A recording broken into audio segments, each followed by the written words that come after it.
हो, मला माहिती आहे. हा व्लॉग शेअर करायला मला खरंच खूप उशीर झालेला आहे.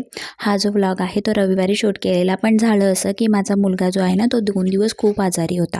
अहोंनी ना रविवारी मटण आणलं होतं, तर विचार केला तुमच्यासोबत ना आज रेसिपी शेअर करू दे. कुकरमध्ये तेल टाकलं, मग खडे मसाले टाकले आणि नंतर आपल्याला कांदा टाकायचा आहे. कांदा छान आपल्याला मऊ होईपर्यंत शिजवायचा आहे. आता आपल्याला अद्रक, लसूण, कोथिंबीर, मिरचीची छान पेस्ट करून घ्यायची आहे आणि ही पण कांदा शिजल्यानंतर टाकून छान शिजवून घ्यायची. त्यानंतर इथे मी घरचा तिखट मसाला, हळद आणि मटण मसाला टाकून सर्व मसाले शिजल्यानंतर आता आपल्याला मटण टाकून घ्यायचं आहे. मटण आपल्याला मंद आचेवर 10 ते 15 मिनिटं छान वाफून घ्यायचं. मटण बनवण्यासाठी भाजलेला खोबरा, कांदा, अद्रक, मिरची आणि कोथिंबीर टाकून वाटण करून घ्यायचं आहे.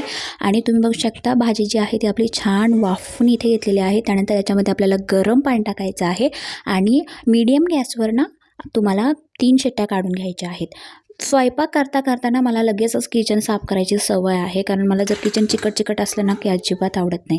मटण शिजल्यानंतर यामध्ये वाटण टाकायचं आहे आणि एकदम लो फ्लेमवर आपल्याला 15 मिनिटं वाटण शिजवून द्यायचं आहे. भात पण मी इथे करून घेतलेला आहे.